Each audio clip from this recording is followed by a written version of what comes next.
Estimados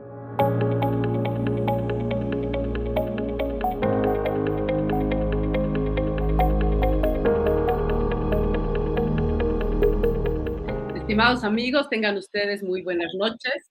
Es un placer darles la bienvenida a nuestro tercer panel con el tema La encrucijada histórica, superando el modelo extractivista. Un sincero agradecimiento a nuestro distinguido expositor, Samuel Doria Medina. Bienvenido, Samuel. Así como a nuestros destacados panelistas, Roberto y Gonzalo. Gracias, Roberto y Gonzalo, por ser parte de este panel. Bienvenidos. Y un especial saludo a Tufi. Gracias, querido Tufi, por esta muy grata compañía y presencia en este panel. Claramente nos encontramos en un momento crucial, ¿quién lo duda?, donde enfrentamos un desafío enorme, y es cómo liberarnos de un modelo extractivista muy arraigado en nuestra economía. Esperamos que a través de la discusión de este panel se exploren soluciones innovadoras y prácticas. Este es el objetivo de este ciclo de conferencias y estamos seguros que con la calidad de participantes como son nuestros invitados lo vamos a lograr. De hecho, todas estas conversaciones se van a plasmar en un libro que vamos a publicar al final, cuando concluyan los 9 paneles, así que esperamos que sea una contribución importante. De lo que se trata, y todos lo sabemos, no solamente es identificar problemas, permanentemente lo hacemos, sino, y de hecho ese es el objetivo principal de este ciclo de conferencias, es inspirar y motivar a pensar de manera creativa sobre el futuro de Bolivia. De ahí el nombre, Modelando el Futuro hacia una nueva matriz económica. Todos tenemos la inquietud, me incluyo, de vislumbrar una visión transformadora de nuestro país y que aproveche nuestros enormes recursos naturales y también culturales de manera sostenible. Es así que deseamos que las ideas y propuestas que aquí se presenten guíen el camino para un mejor futuro para los bolivianos. Y para ello quiero presentar a quien se encargará de la moderación y conducción de este panel, Tufi Are. Tufi, nuevamente gracias por ser parte de este panel y conducirlo. Tufi, muchos lo conocemos, es un referente en el periodismo boliviano. Él ha desempeñado roles cruciales en muchos medios de comunicación, importantes medios de comunicación. Goza de gran versatilidad, lo hemos visto a Tufi en la prensa, lo hemos conocido largos años en la prensa, pero también en radio, ahora televisión, y además de ello, él se desempeña como docente, contribuyendo a la docencia en más de una universidad. Y Tufi actualmente brilla como director de un programa que muchos lo seguimos, me incluyo, que es Asuntos Centrales y Bolivisión. Tufi es sin duda una figura influyente en el periodismo boliviano. Tufi, la pantalla es tuya, muchas gracias. Te paso el micrófono. Hola, por las generosas palabras y por la invitación, por supuesto, a moderar este panel que forma parte de un ciclo importantísimo, más aún con la calidad de los panelistas que tenemos hoy, que creo que nos van a dar luces en relación al futuro, sobre todo, que es tan importante tenerlas. El tema de hoy es la encrucijada histórica, superando el modelo extractivista, un título, un tema muy provocador, por cierto, y los actores de este panel en realidad son Samuel Doria Medina, Roberto Lacerna y Gonzalo Chávez, son los 3 panelistas. Vamos a tratar de administrar el tiempo especialmente y luego, en función de intervenciones individuales, posteriormente vamos a tener una ronda de preguntas de las personas que están siguiendo este panel. Y vamos a otorgarle un tiempo de 15 minutos a cada una de las iniciales intervenciones para que puedan exponer sus ideas en relación a este tema, la encrucijada histórica superando el modelo extractivista. 15 minutos cada uno en lo posible para poder luego empezar la etapa de preguntas y respuestas. Y en ese sentido vamos a establecer el siguiente orden de intervención. Inicialmente Samuel Doria Medina, posteriormente Roberto Lacerna y cerramos con Gonzalo Chávez. Quiero primero comenzar presentando a Samuel Loria Medina. Bueno, tampoco la verdad que hay, lo conocemos bastante a Samuel, muchísimo, es un gusto tenerlo hoy. Samuel Loria Medina, brindo los siguientes datos de él, nació en La Paz en 1958, es el mayor impulsor del emprendimiento boliviano, primero con los centros de innovación y tecnología y luego con los concursos Emprende Ideas. Ha propuesto un nuevo modelo de desarrollo basado en la expansión de los emprendedores. Es autor de la publicación El secreto del éxito, con el que ha motivado a los miles de jóvenes que asisten a sus conferencias a crear sus propios negocios. Es uno de los más importantes también personajes influyentes bolivianos en las redes sociales. Ha sido elegido vicepresidente de los socialdemócratas de Latinoamérica entre 1987 y 2016.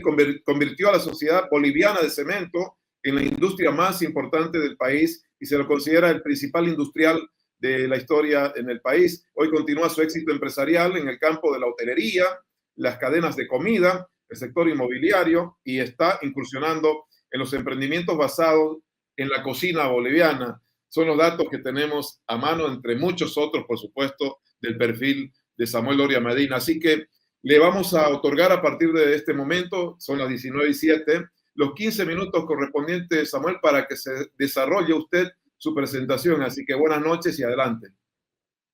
Muchas gracias, Tufi. Un gusto poder estar esta noche. Y primero quiero felicitar a Nueva Economía por esta iniciativa. Están festejando sus 30 años de aniversario. Me parece que han elegido la mejor forma de hacerlo.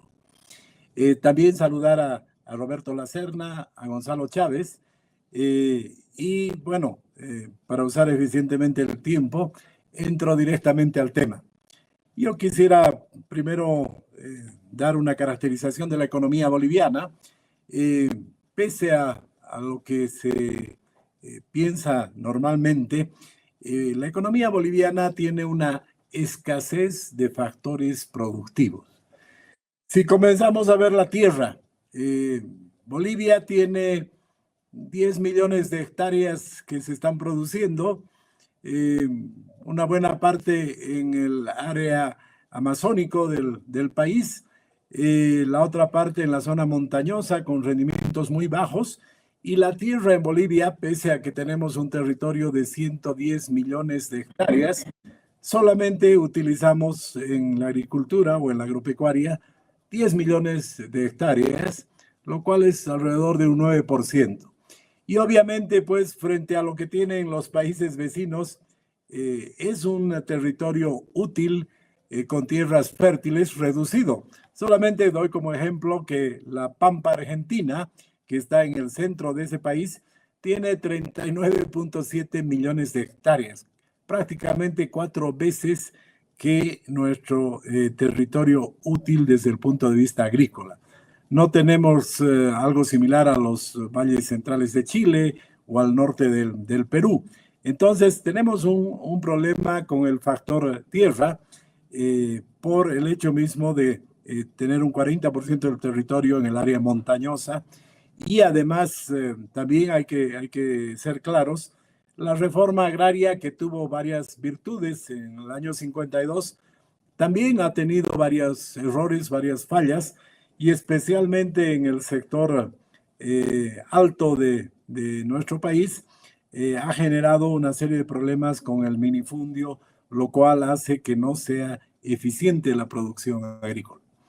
Si pasamos al tema del trabajo, vamos a ver también que hay problema con el factor trabajo. Los bolivianos somos 12 millones de habitantes y hay un círculo vicioso. Muchos compatriotas bolivianos se han tenido que ir a otros países, Argentina, Brasil, Estados Unidos, últimamente a Chile, porque no hay trabajo.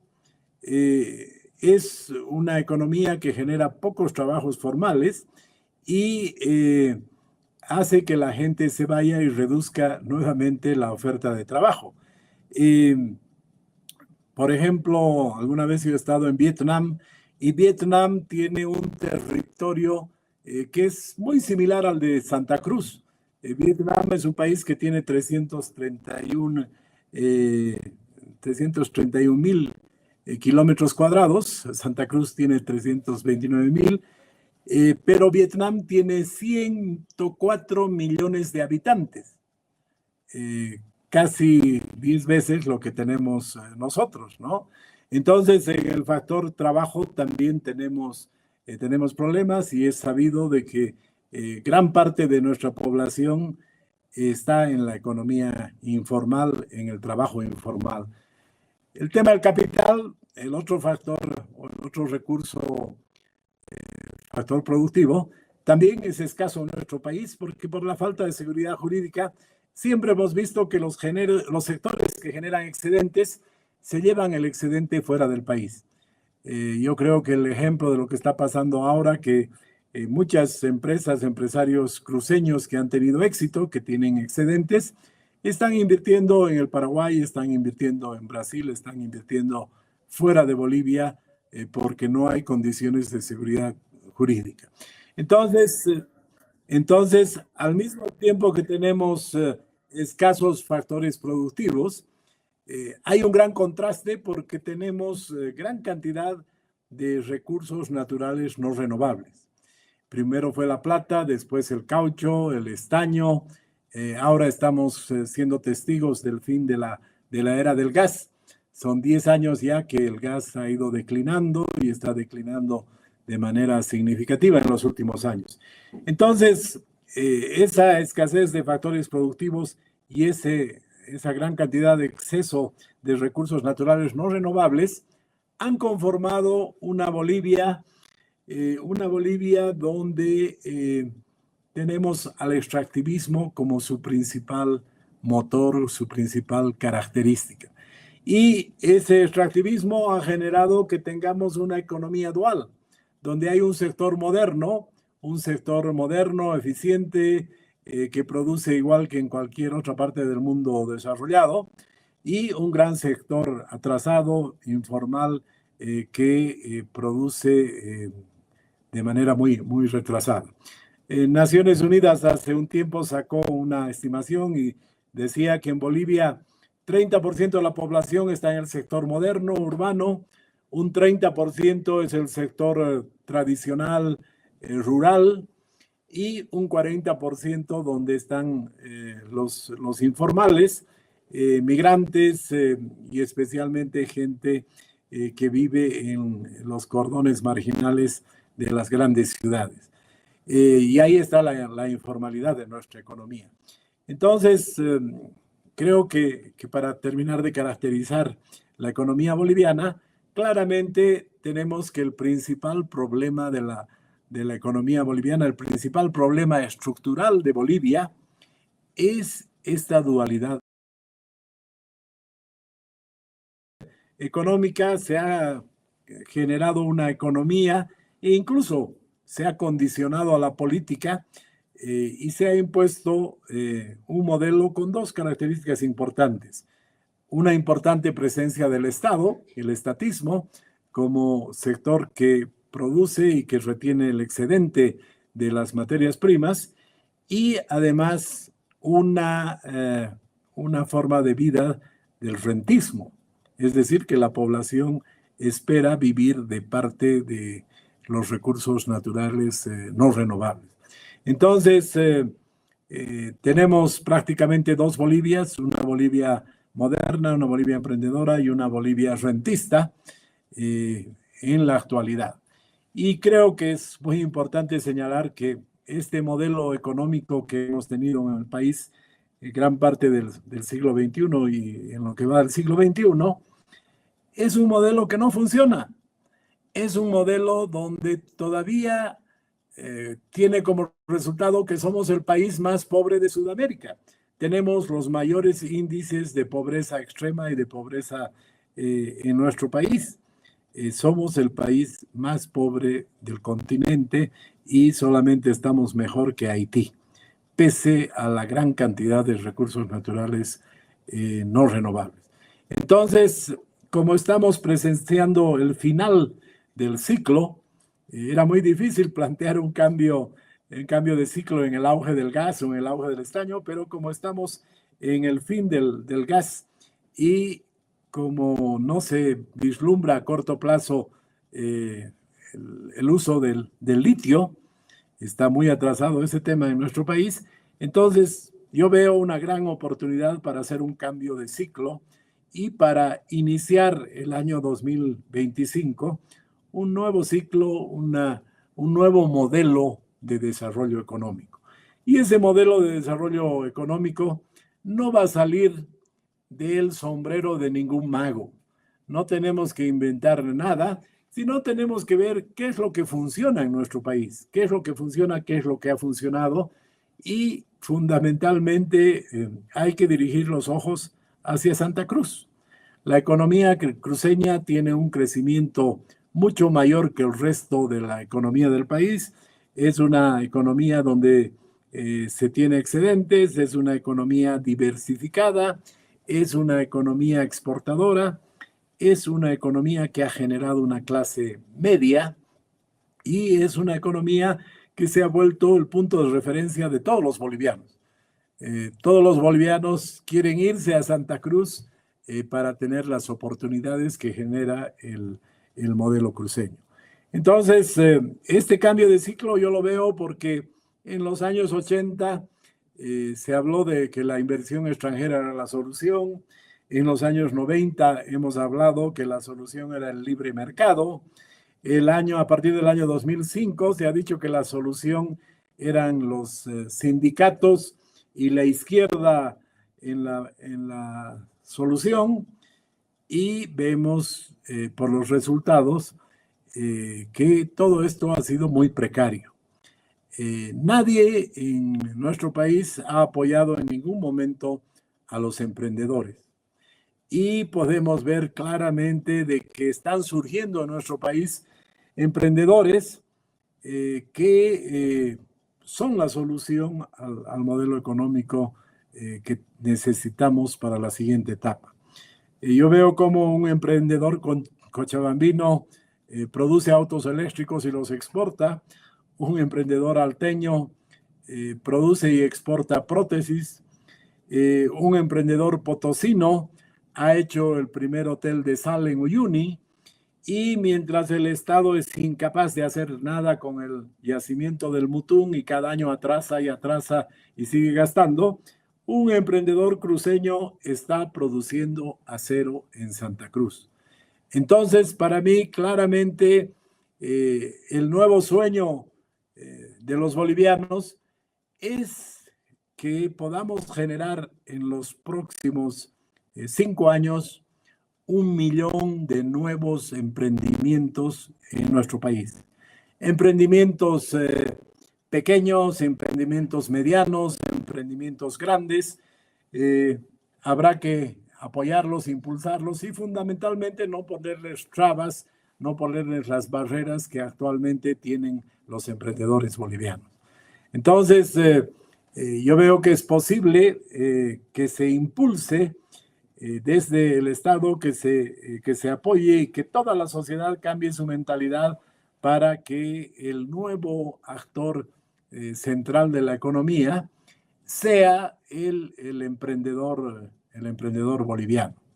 Esos emprendedores, obviamente, como el modelo cruceño, tienen que priorizar los recursos naturales renovables, fundamentalmente los alimentos, la agroindustria, el turismo, como se ha hecho en Santa Cruz, y el rol que tendrán que tener los recursos naturales no renovables tendrá que ser de apoyo a la inversión de los renovables. Hacer un fondo de estabilización, hacer un apoyo a la inversión en emprendimientos y no cometer el error de utilizar y de distribuir directamente esos recursos. Tenemos que cambiar en el país la mentalidad a una mentalidad emprendedora, a una mentalidad competitiva, a una mentalidad autosuficiente, ya no pensar que el Estado va a resolver todo. Y creo que es importante mencionar que las empresas estatales solamente tienen que haber unas cuantas empresas estratégicas. Será YPFB, será la de litio, será Entel, será Ende, un puñado de empresas estatales, y tendrán que sobrevivir solamente las autosuficientes. Y no pensar que vamos a resolver el problema del país haciendo más empresas estatales. Han tratado 18 años y nos están llevando a la crisis económica que estamos viviendo en la actualidad. Tenemos que eliminar toda esa estructura jurídica estatista que se ha establecido en los últimos 18 años. Tendrá que haber una nueva estructura jurídica para promocionar las inversiones nacionales y extranjeras con responsabilidad social. Toda inversión tendrá que hacerse respetando el medio ambiente y tendrá que haber un importante reordenamiento de la administración de la salud, de la educación y de la justicia en el país. De eso se tiene que ocupar el Estado. La salud, como ejemplo, tenemos el caso que hay una confusión terrible entre el gobierno nacional, departamental, municipios. La educación está abandonada y la justicia se ha complicado para generar más corrupción en nuestro país. Sí, también creo que es fundamental tener en cuenta que hay que luchar contra la corrupción. No tiene sentido lo que se ha hecho en los últimos años de generar que el Ministerio de Salud, el Ministerio de Medio Ambiente tengan compras estatales para tener su parte de la torta. Y finalmente quiero decirles de que el Estado plurinacional tiene que servir para acabar la polarización. En este momento ese Estado plurinacional se lo está utilizando para la polarización, para poner al campo contra la ciudad, cambas contra collas, unos contra otros, y lo que necesitamos es una reconciliación y apoyar a los sectores indígenas, a los pueblos indígenas, no con acciones asistenciales, sino con educación, con apoyo en la industria. Y finalmente, finalmente decirles de que soy optimista de que esto se va a poder hacer, porque veo que todos los jóvenes del país, que son la mayoría de la población, quieren ser sus propios jefes, quieren generar su propio emprendimiento para tener su propio trabajo y trabajo para otras personas. Muchas gracias. Sujetado evidentemente a los 15 minutos con varios titulares que nos ha dejado, que los vamos a ir comentando en la etapa ya de conclusiones, pero también de preguntas. Por cierto, ya hay algunas intervenciones de la audiencia que nos está siguiendo a través de YouTube, también la gente que está participando directamente en este lindo ciclo del Grupo Nueva Economía. Vamos a marcar básicamente la propuesta de Samuel, que implica la lectura de que hay un nuevo ciclo, es el ciclo de los emprendedores al que hay que apostar, y plantea la cifra de generación de 1 millón de emprendimientos en los próximos 5 o 6 años. Bueno, vamos ahora a darle la palabra enseguida a Roberto Lacerna. Roberto Lacerna es un renombrado escritor y economista boliviano conocido por su trabajo en el campo de la investigación social. Obtuvo su doctorado en la University of California, Berkeley. Ha destacado en la literatura, ganando el Premio Nacional Franz Tamayo, y en la investigación sobre temas como pobreza urbana, política antidrogas y desarrollo humano. Sus libros, entre los que se cuentan, están La democracia en el Chenco y La trampa del rentismo. Han contribuido al entendimiento estos libros de cuestiones económicas y sociales en Bolivia. Ha sido profesor en varias universidades y es el presidente de la Fundación Milenio, un centro de pensamiento económico en Bolivia. Son las 19:24, le damos los 15 minutos a Roberto para que desarrolle su presentación. Adelante, Roberto. Bien, muchas gracias, Tufi. Es un placer estar acá y agradezco y felicito a Nueva Economía por la organización de este evento. Espero que podamos contribuir a la reflexión, tal como se ha planteado al comienzo de este debate, ¿no? El panel titula Superando el modelo extractivista. Yo creo que la palabra extractivismo, que está siendo crecientemente utilizada, es una etiqueta descriptiva, precisa, para resaltar la relevancia que tienen las actividades dedicadas al aprovechamiento de los recursos naturales. Es adecuada, pero creo yo que es insuficiente para comprender sus implicaciones.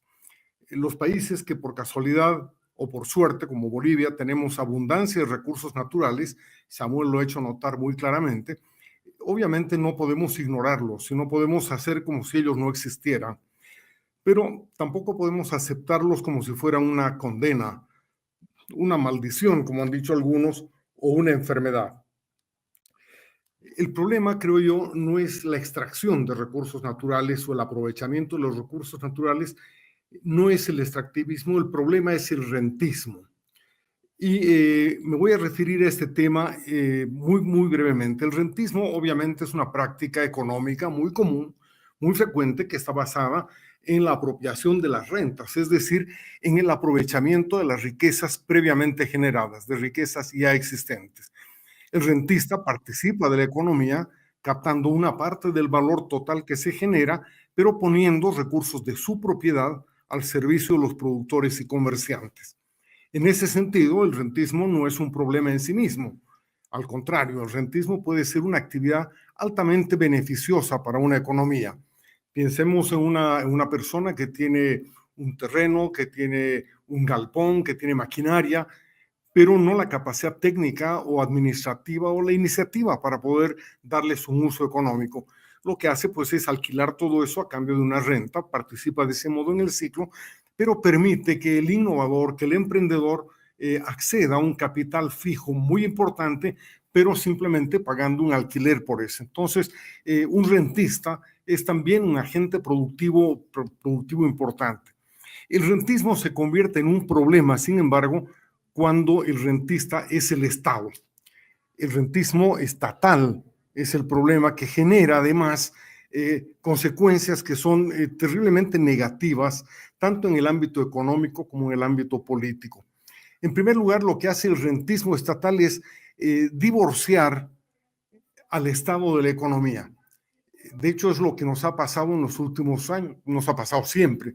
El Estado está muy preocupado de la generación o de la apropiación de las rentas de los recursos naturales y muy poco preocupado por la suerte real de los productores, de los innovadores, de los emprendedores que tanto le preocupan a Samuel. Y él coincidirá conmigo en que el Estado realmente no tiene interés por la salud del real de la economía.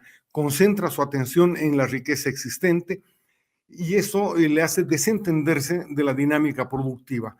En ese sentido, el Estado termina divorciado de la actividad económica. Para cualquier gobierno, pues es mucho más sencillo, mucho más fácil financiar sus actividades cobrando a 3 o 4 empresas o capturando una parte de las rentas de recursos naturales que tener que cobrar impuestos a miles de productores, comerciantes y ciudadanos comunes. En ese sentido, también el rentismo estatal rompe el vínculo de la balanza fiscal, divorcia lo que son los ingresos de los gastos fiscales. El programa de gastos fiscales no tiene ninguna relación con la salud real de la economía. Entonces, ahí hay una disociación también muy grande en términos de política económica. Y esto termina haciendo un daño muy grande a la democracia. Es decir, en una democracia saludable lo que tenemos es un Estado que depende del ciudadano, un Estado que es funcional al ciudadano, y el Estado está formado por lo que llaman en otras partes del mundo los servidores públicos. Pero el rentismo estatal invierte esa relación y podríamos decir que la pervierte, porque lo que hace es colocar al Estado por encima de los ciudadanos, convierte el gasto fiscal en una dádiva generosa del Estado, totalmente disociada del ciudadano, y al ciudadano lo convierte en un cliente. Recuerden ustedes la descripción que hacía Eduardo Gamarra del modelo político boliviano como patrimonialismo clientelar autoritario. Pues ese patrimonialismo clientelar se funda en el hecho de que el Estado no depende de los impuestos de los ciudadanos para vivir, sino que depende de las rentas, y convierte al ciudadano en un ser pedigüeño. También Samuel describía esa idea de que el rentismo termina contagiándose al ciudadano porque lo convierte en alguien que espera obras del Estado, pero no está dispuesto a soportar esas obras con sus impuestos. En suma, el rentismo le hace daño a la democracia, los ciudadanos nos volvemos clientes, y le hace daño a la democracia también porque los políticos y los burócratas no alcanzan nunca a ser servidores públicos. Debemos entonces, creo yo, redefinir el problema, no como extractivismo, sino como rentismo, porque al definirlo de esa manera podemos tratar de identificar en qué condiciones surge el rentismo, en qué condiciones se genera el problema y, por tanto, cómo podemos superarlo. Recordemos entonces, no todo extractivismo es problemático, no toda riqueza natural es una condena, y muchos países con inmensos recursos son ricos y no tienen este mismo problema. Entonces la pregunta es, ¿cuándo surge realmente el rentismo estatal? Y ahí en el libro de La trampa del rentismo apuntaba a describir en qué consiste esta trampa. El rentismo, creo yo, surge, aparece cuando las rentas de recursos naturales son elevadas, pero además se concentran en el Estado. Esto hace que la atención del sistema político, la atención de todo el sistema del sector público se concentre en la captura de las rentas y descuide todo el resto, ignore, sea indiferente al resto. El problema se agrava aún más cuando este Estado es institucionalmente débil, porque en ese caso la manera de asignar los recursos públicos, la manera de asignar las rentas que captura el Estado a través de su presupuesto, se hacen a través de presiones, de luchas, a través de mecanismos clientelares y a través de la corrupción. Por tanto, el gasto estatal tiende a ser ineficiente y se caracteriza por la corrupción y el despilfarro. El problema aquí es que además la trampa se renueva precisamente por la acción social marcada por expectativas distributivas elevadas. Recordemos la vieja imagen que tenemos desde niños de Bolivia como el mendigo sentado en la silla de oro. Pues es una imagen muy, muy fuerte que nos hace desear continuamente en la resolución de nuestro problema a través del aprovechamiento de esa silla de oro, de esos recursos naturales. Ahora bien, como la presión y la corrupción son elevadas, encontramos que el sistema en su conjunto tiene una estructura de incentivos que nos lleva a tratar de reproducir el sistema de una manera continua y sistemática. Los que están en el gobierno se aprovechan de la debilidad institucional para distribuir las rentas a su antojo, y los que están en la oposición esperan llegar alguna vez al gobierno para poder hacer lo mismo. De manera que tanto gobierno como oposición terminan reforzando o reproduciendo esa estructura institucionalmente débil y ese tipo de comportamiento. Esta lógica la denominé la trampa del rentismo, y la idea es que percibamos al rentismo, otra vez digo, no como una condena, no como una enfermedad, no como una maldición, sino como una estructura tramposa en la cual podemos caer y ser atrapados por ella. Pero también, si somos capaces de identificarla, es una estructura tramposa de la cual podemos salir o a la cual podemos eludir. Samuel ha hecho notar muy bien que estamos en una fase de agotamiento de un ciclo de explotación de recursos naturales, el recurso del gas, y eso nos da una oportunidad para pensar en un modelo distinto. Pero ese pensar se va a disipar tan rápidamente como aparezca una otra oportunidad de aprovechamiento de recursos naturales. Ojalá que el litio se retrase para poder crear más emprendimientos, pero ¿qué pasa si viene un nuevo gobierno y es muy eficaz y en 5 años tenemos reactivado el sector de hidrocarburos con nuevas importaciones, con nuevas inversiones exploratorias y con nuevas exportaciones? ¿Qué pasa si el litio termina produciéndose y generándonos un nuevo sistema? De manera, volvemos a caer en la trampa y todo el esfuerzo de reconstruir instituciones, de promover emprendimientos, etcétera, va a volver a ser atrapado por esta lógica del rentismo estatal que se contagia hacia la sociedad. Fortalecer instituciones, fortalecer el emprendimiento, todo eso es absolutamente importante, pero no se lo puede hacer cuando muchos y poderosos intereses convergen en mantener instituciones débiles y en mantener esta expectativa de captura de rentas. Desconcentrar las rentas, por tanto, para mí ha sido desde un comienzo y siempre la opción más viable. sobre todo si logramos utilizar la expectativa distributiva que ya existe en el país para alcanzar esa redistribución. Si los recursos son de todos, como dice nuestra larga tradición constitucional, pues que las rentas también lo sean y que lleguen a la gente sin intermediación ni condiciones. La manera de desarmar la trampa del rentismo es, por tanto, pulverizar las rentas y llevarlas a manos de toda la gente, grandes, viejos, chicos, cambas, collas, etcétera, que todos accedamos a las rentas de los recursos naturales y que el Estado pues se dedique a vivir de nuestros impuestos. El día en que lo haga va a ser el día en que se preocupe más de la salud y de la salud de nuestra economía. Para usar la metáfora del péndulo que se ha usado en la primera sesión acá, me parece importante recordar que el péndulo no solamente depende de la fuerza de atracción que mueve el péndulo de un lado al otro, sino también del pivote. Y el pivote del péndulo es la concentración de rentas en manos del Estado. Lo que tenemos que hacer es hacer desaparecer ese pivote de manera que el péndulo también desaparezca y nos permita pensar en una nueva economía.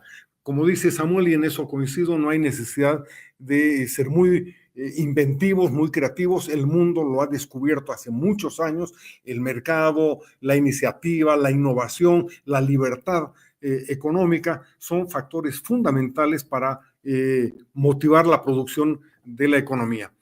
Por tanto, concluyo simplemente diciendo que desarmar la trampa del rentismo es, a mi juicio, la condición básica para pensar cualquier otra economía, sea verde, naranja, amarilla, azul, de cualquier color. No podemos avanzar a ninguna otra parte si no somos capaces de eludir la trampa del rentismo que nos espera a la vuelta de la esquina, donde hay abundancia de recursos naturales, que es, como lo ha dicho también Samuel al comienzo, es una de las características fundamentales del país. Termino aquí, Tufí, y agradeciendo otra vez más, espero la posibilidad, la oportunidad de poder conversar sobre estos temas más ampliamente. Muchas gracias. Por supuesto, gracias Roberto, gracias por igual acogerse al tiempo establecido, utilizado 12 minutos. Voy a darle ahora la palabra a Gonzalo Chávez.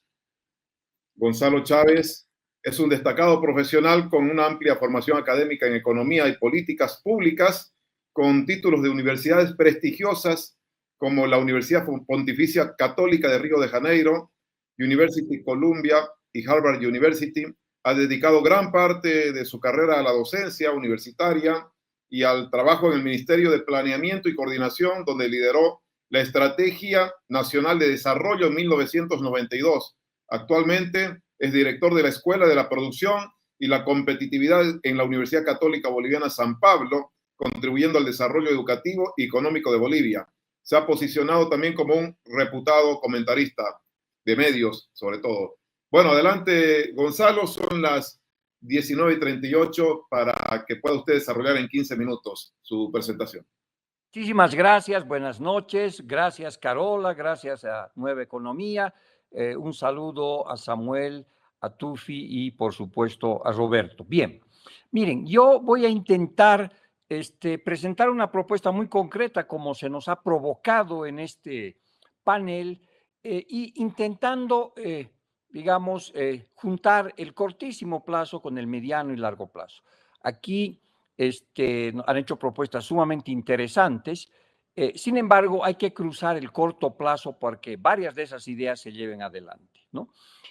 Caso contrario, vas a tener enormes dificultades para implementar cualquiera sea de las medidas que son más estructurales. Entonces, yo creo que el problema central en Bolivia en este instante, y no creo que este gobierno se anime a hacer esto, muchas de las ideas probablemente lo hará un futuro gobierno, si es que cambia, por supuesto, es el tema del déficit público, ¿no es cierto? Es decir, en el cortísimo plazo tú llegas al gobierno y tienes que saber qué haces con un déficit público de hace 11 años que está en promedio en alrededor de 7.5% del Producto Interno Bruto. Es un déficit público que se ha alimentado de un déficit comercial. Tenemos dos déficits gemelos que se retroalimentan y que han hecho que el gobierno pues tenga enormes dificultades fiscales y de solvencia. Entonces, la primera cosa que habría que hacer, ¿no es cierto?, es trabajar con el tema del déficit público y para eso, por supuesto, hay que trabajar por el lado del gasto y los ingresos. Por el lado del gasto hay que hacer muchísimos cortes, no solamente de gastos superfluos en viajes, en propaganda, en un montón de cosas que hace mal el Estado, pero también hay que redireccionar la inversión pública que ha estado muy aislada del sector privado. Por lo tanto, por el lado del gasto y la inversión, hay que redireccionar la inversión pública que sea complementaria a la inversión privada y hay que hacer muchísimos gastos, hay que hacer muchos cortes en los gastos, caso contrario vamos a tener enormes dificultades, ¿no? Entonces, por el lado de los ingresos en el corto plazo, por supuesto que vamos a tener que buscar optimizar estos ingresos que han sido cada vez más bajos. Y tenemos la crisis del sector gas que ya ha sido mencionado, que nos ha privado de 3.200 millones de dólares, ¿no es cierto?, para el sustento del Estado. Ahora eso ya no existe más. Entonces tienes que tener mecanismos a través de los cuales mejoras y optimizas los ingresos. Y eso nos tiene que llevar probablemente a un sinceramiento del manejo tributario. Necesitamos una reforma tributaria urgente porque la economía que se ha creado en estos últimos 20 años ya no corresponde a la estructura de impuestos que nosotros tenemos. Y en lo que va de eso, ¿no es cierto?, hay que pensar una reforma tributaria en dos direcciones. Primero, bajando los impuestos para los formales, para que los que han pagado impuestos en los últimos años de diferentes tipos, bajarles los impuestos, pero tal vez avanzar en la creación de impuestos para los nuevos ricos que ha creado este modelo, ¿no es cierto? Los cooperativistas mineros del oro y otros, los cocaleros, los grandes gremiales, que entre todos manejan más o menos la mitad del PIB, 22.000 millones de dólares, un cálculo rápido que hice, y si tú simplemente pusieras en promedio una tasa de impuestos del 15%, tendrías 3.300 millones de dólares adicionales. De esa manera podrías suplir parcialmente, por lo menos, los ingresos perdidos por la renta del gas. Esto es fundamental para que tengas una perspectiva de una trayectoria de un déficit público mucho más manejable. Por supuesto, aquí no se propone cortes carniceros, sino cortes cirujanos en diferentes tipos de sectores que creo que sí es posible hacerlo. En el mediano y largo plazo, por supuesto que tenemos que sincerar el precio de la gasolina, especialmente la gasolina. El diésel probablemente vamos a tener que esperar un tiempo más y es muy complejo, pero con todas las tecnologías de la información, la Big Data, ahora sería posible que cobremos, por ejemplo, el precio de la gasolina diferenciado para aquellos que tengan autos más caros, autos más de lujo y obviamente tener un impuesto, tener un precio de la gasolina como el que existe ahora para el transporte público y de ese tipo. En algún momento tenemos que encarar ese problema porque es insostenible los subsidios que hay en este sector.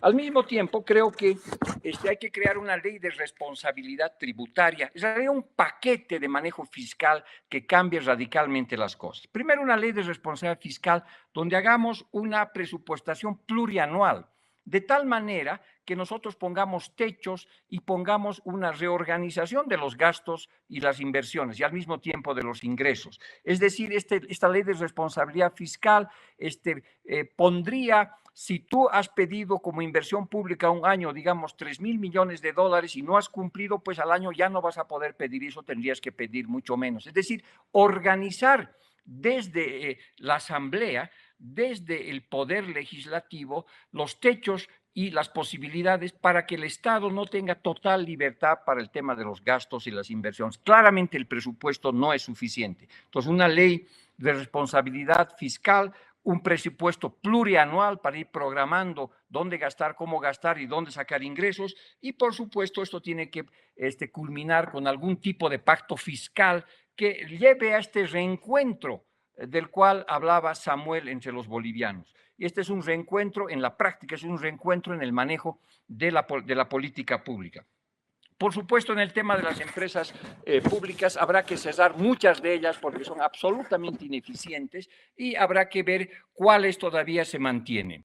Por otra parte, más en el corto plazo, sigo en el corto plazo, la liberalización de las exportaciones es clave. No es posible alcanzar el mediano y largo plazo si es que no liberas las exportaciones, si no eliminas el ITF, que es otro de los problemas, si no remuneras las cuentas en dólares en la actualidad, de tal manera que vaya recomponiendo parcialmente el nivel de reservas internacionales que necesitas para seguir manteniendo un tipo de cambio competitivo. Entonces, yo creo que ahí va, de alguna manera, un camino muy, muy importante. Por supuesto, igual, sigo en el corto plazo, trabajar con préstamos internacionales es absolutamente necesario. Entonces, tienes que transitar. Esto va a ser complejo, difícil, van a ser los 2 o 3 años que si es que pudiera hacerse esto, y obviamente después ya llega el bicentenario. Yo estoy de acuerdo, el patrón de desarrollo de este país se ha basado en la exploración de los recursos naturales, la plata, el estaño, el gas y ahora con cierta expectativa el litio. Y este patrón de desarrollo siempre ha sido administrado algunas veces por el Estado, mal, y otras veces por el sector privado también no tan bien. Entonces tú tienes el famoso péndulo también en los recursos naturales y eso ha generado un patrón de desarrollo muy importante basado en los recursos naturales. El desafío ahora yo creo que tiene que ver con cambiar el patrón de desarrollo que ha estado basado sobre todo en lo que son los recursos naturales, a un patrón de desarrollo basado en la gente, basado en el capital humano. ¿No es cierto? Porque entramos a una economía completamente diferente a de hace muchos años. Bolivia tiene que dejar de pensar que está al lado de Brasil, de Argentina, de Chile, y tiene que comenzar a pensar que aquí arriba hay un territorio inteligente, que Bolivia puede estar al lado de la India, que Bolivia puede estar al lado de España, que Bolivia puede estar al lado de la China. En la geografía del Internet, en la geografía del ciberespacio, tú tienes otro tipo de fronteras. Y como en el pasado el petróleo era el centro del desarrollo, ahora son las ideas el centro del desarrollo. Las ideas son el nuevo petróleo del mundo. Por lo tanto, si Bolivia quiere entrar y romper con el patrón extractivista, tiene que apostar a lo mejor que tiene su gente, a lo mejor que tiene su capital humano, a lo mejor que tiene las ideas que esa gente va a tener para hacer un montón de cosas. Bolivia necesita definitivamente redimensionar hacia dónde quiere ir. Y para eso probablemente tenemos que colocarnos una nueva misión. En los años 60, Kennedy dijo, vamos a la luna y volvemos en 10 años. ¿Ustedes se imaginan la reunión cuando él dijo eso? ¿Cómo se reorganiza la sociedad con esa misión de ir a la luna? Sector público, privado, universidades, institutos técnicos, científicos, profesores, sector privado, todos se alinean, ¿no es cierto?, para alcanzar ese objetivo. Eso es lo que tenemos que hacer nosotros, ir al planeta educación. Y el planeta educación pues tiene que ser central y eso tiene que ser el nuevo organizador del desarrollo y la política pública, sector público, sector privado, todos. Tiene que ser la nueva obsesión nacional, porque Bolivia está con un apagón educativo. Es decir, lo que ha ocurrido además con el modelo primario exportador es que tú tenías buena parte de la población en el área rural, 70-30, hace unos 40, 50 años, y ahora es al revés, es 30-70. Es decir, hay más gente en las ciudades y menos gente en el campo. Pero esa transición que hemos hecho, que deberíamos llevar del sector de menos productividad, que es la agricultura, al sector de más productividad, que debería ser la manufactura, no ocurrió en Bolivia. Hemos trasladado al capital humano de menor productividad a otro sector de menor productividad todavía, que es la economía informal. En esa transición, el stock de capital humano se ha deteriorado significativamente. Por lo tanto, tú necesitas dar un shock a ese capital humano. Si eso unes la pandemia, si eso unes la pésima educación que tenemos, el stock de capital humano que se ha creado en los últimos años no es funcional para los nuevos desafíos que tenga Bolivia en el tema de productividad, competitividad, de emprendimiento, todo lo que quiera. Entonces, si tú no haces un upgrade, si tú no haces un shock para que ese capital humano se sintonice con los desafíos que tiene Bolivia, ¿no es cierto?, no funciona. Por lo tanto, misión educación tiene que ser el centro del nuevo modelo de desarrollo. Ese es el recurso que es absolutamente renovable. Las ideas son el nuevo petróleo del mundo y son las ideas que se convierten en emprendimientos, que se convierten en innovación, que se convierten en mejores políticas públicas, que se convierten en nuevas empresas, etcétera. Por lo tanto, ¿no es cierto?, ese es el primer lugar. Y eso deberíamos colocarnos en el bicentenario, porque se han presentado 4 oportunidades que van a venir con mucha fuerza. En primer lugar está el proceso de descarbonización que se está produciendo en el mundo, que cada vez va a ser más acelerado. Descarbonización significa electrificación. Electrificación significa uso, ¿no es cierto?, de recursos renovables para la generación de electricidad. Y asociado a la descarbonización, a la electrificación, ¿no es cierto?, va a surgir un nuevo superciclo de las materias primas. Y para eso, por supuesto, tenemos que cambiar radicalmente nuestros procesos de industrialización. Los procesos de industrialización en Bolivia han estado con una visión muy antigua, ¿no es cierto? Esto de generar valor agregado de la industrialización de los recursos naturales, etcétera. Entonces, con esta oportunidad que se va a presentar con la descarbonización y el nuevo superciclo de las materias primas, es absolutamente necesario pensar en una industrialización para los recursos naturales. Seguramente vamos a entrar en el ciclo de la plata. ¿Para qué? Para producir paneles solares para electrificación. Seguramente vamos a entrar en un nuevo ciclo del cobre y el estaño. ¿Para qué? Para la industrialización de las hélices y todo el sistema eólico que se necesita para producir electricidad a través de viento. Vamos a entrar, ¿no es cierto?, en todo lo que tenga que ver con el litio, pero el litio tiene que ser la última frontera extractivista y la primera de la cuarta revolución industrial. Bolivia no puede pasar etapas de la primera, la segunda, la tercera, eso no va a pasar, tenemos que saltar etapas.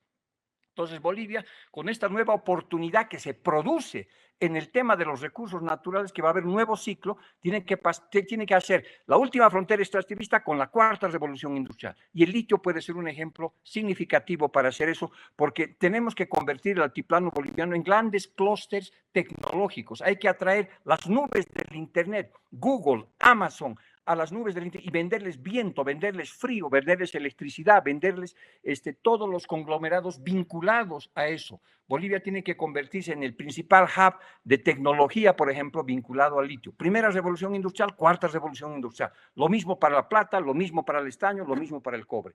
Es decir, pensar en la industrialización no de los recursos naturales, sino para los recursos naturales. Ese es el primer elemento. El segundo elemento tiene que ver con el tema de los alimentos. Necesitamos un shock significativo porque China va a seguir comiendo a pesar que la economía ahora está un poquito desacelerada. China va a seguir creciendo y la agroindustria, ¿no es cierto?, va a seguir siendo un papel central y tenemos que pensar en transformaciones radicales en tecnología, innovación, en aumento de productividad para alimentos mirando a la China. Todo esto hace parte de una política económica internacional, de una política exterior boliviana que siga el concepto del realismo. Los países no tienen amigos, tienen intereses y por lo tanto nosotros, defendiendo los intereses nacionales, tenemos que hacer negocios con todos los que puedan, quieran trabajar con nosotros. Entonces, descarbonización, el ciclo de los alimentos.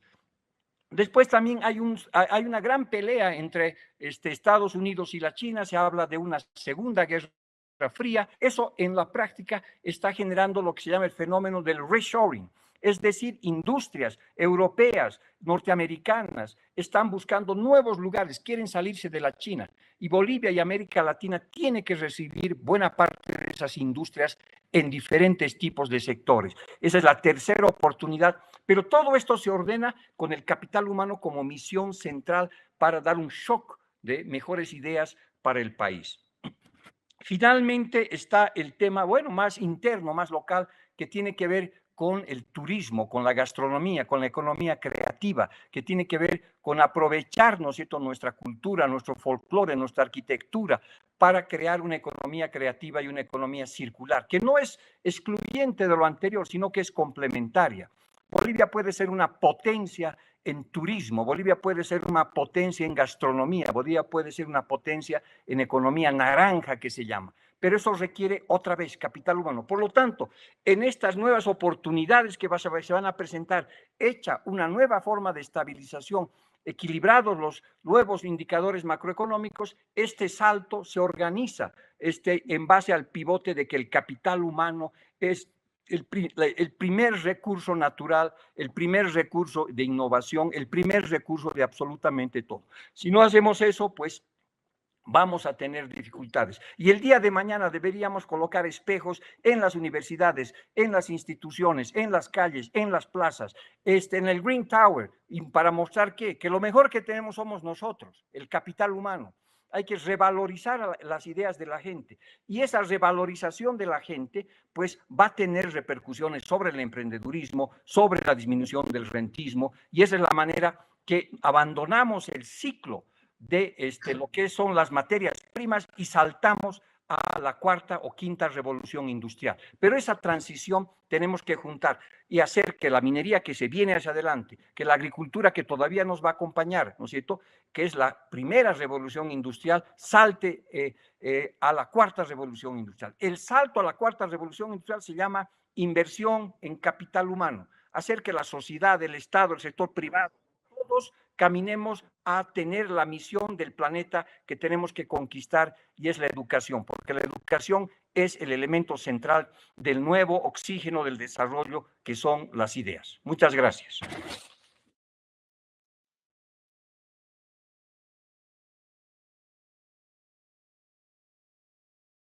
Respuestas, tenemos muchísimas en realidad preguntas y vamos a tratar de en 35 minutos. Les pido por favor ser muy concretos en las respuestas de lo que se va a plantear. Samuel en principio ha planteado que ya estamos en el final de un ciclo económico, que viene el ciclo, o debería venir el ciclo de los emprendedores. Habla de una Bolivia, de dos Bolivias, una Bolivia dual, una moderna, otra atrasada. Plantea mirar hacia Santa Cruz, entre otras cosas, apostar por los recursos renovables y que los no renovables sirvan más bien para apuntalar los renovables. Roberto, en síntesis, ha marcado una diferencia entre lo que es extractivismo, no necesariamente algo malo, sino que tampoco es rentismo, sino que lo malo es el rentismo estatal, y plantea una desconcentración de la renta para avanzar inclusive en una mejor calidad de la democracia. Gonzalo ha planteado medidas de corto plazo y de más largo plazo. Las de corto plazo, afectar lo que es el déficit público y el déficit comercial, que son los dos grandes problemas. En ese sentido, plantea hacer ajustes de cirugía, pero muy precisas, y entre otras cosas, una reforma tributaria muy profunda que implique cobrar impuestos a quienes no se les cobra actualmente y reducir a los que se les cobra, y cambiar en el largo plazo un patrón de desarrollo basado en el factor humano, que sobre todo le dé mayor énfasis y foco al desarrollo de las ideas y al planeta educación, como ha mencionado. Eso, en resumen, va a ser el espacio que nos va a plantear un debate y ya un intercambio de ideas. Quiero, en principio, plantear de entre por lo menos 30 o más preguntas que nos han llegado a través de la organización, una que es común a los tres, y que plantea lo siguiente: ¿qué simple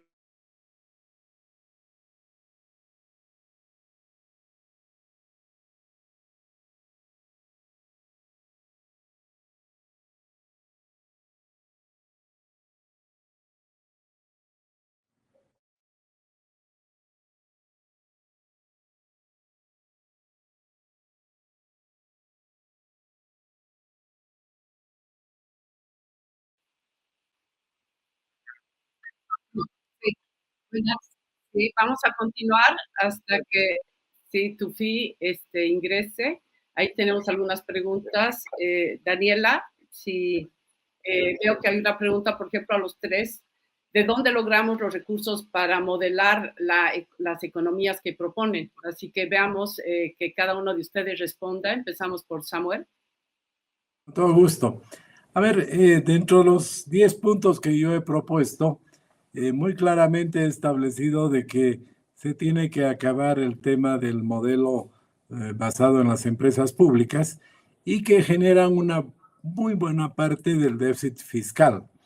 Tenemos un estudio de Julio Linares que dice que de 74 empresas públicas de las que hay datos, solamente 4 generan un excedente y 70 generan un déficit. Ese es un primer tema que hay que resolver, y yo lo he planteado claramente: quedarnos con muy pocas empresas públicas, solamente las estratégicas y las autosuficientes. Segundo, yo he planteado que el Estado deje de ser Estado empresario, que el Estado se dedique a la educación, a la salud, a la justicia, y que el nuevo actor central de la economía sea el emprendedor. No es necesario que al emprendedor se lo financie. Los emprendedores generan sus propios proyectos. Lo que el emprendedor necesita en Bolivia es que no le pongan trabas, que no le hagan competencia desde la empresa estatal. Por lo tanto, no hay que pensar que para hacer el nuevo modelo tenemos que financiar. Creo que Santa Cruz es el mejor ejemplo. Santa Cruz no fue financiado por el resto del país. Tal vez en la primera etapa se hizo un camino, pero después los propios cruceños hicieron sus cooperativas, ellos mismos pusieron agua, energía eléctrica y después han ido creciendo sin recibir financiamiento.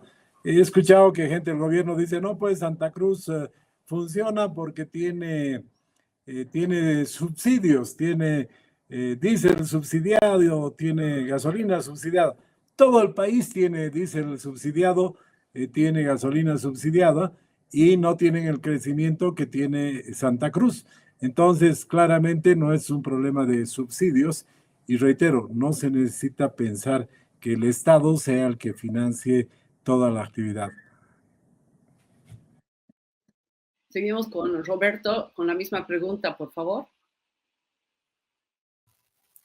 Muchas gracias. Yo quisiera volver a insistir en que el tema que yo he planteado no necesariamente apunta a definir o describir el nuevo modelo, ni tampoco solamente a diagnosticar el modelo precedente.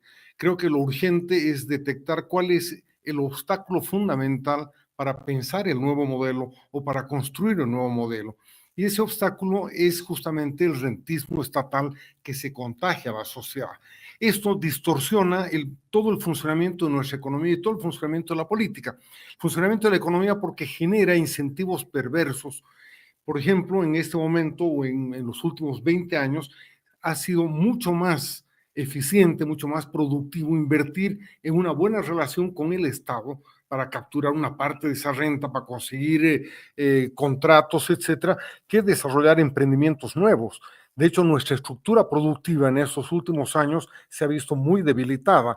La estructura educativa también lo ha descrito con mucha claridad Gonzalo. ¿Por qué? Porque conseguir una peguita en el Estado, conseguir una pega en el gobierno, no en base al mérito, sino en base a la combinación política, al favor político, es mucho más fácil, mucho más eficiente, mucho más rentable en el largo plazo para los ingenieros, los arquitectos, los economistas que hemos ido formando. Esto ha hecho que se deteriore totalmente todo el sistema político, económico y social del país. Entonces, ¿tenemos que pensar algo nuevo? Sí. ¿Hay oportunidades? Sí las hay. Pero para que todo eso ocurra, tenemos que remover ese obstáculo inicial que nos obsesiona.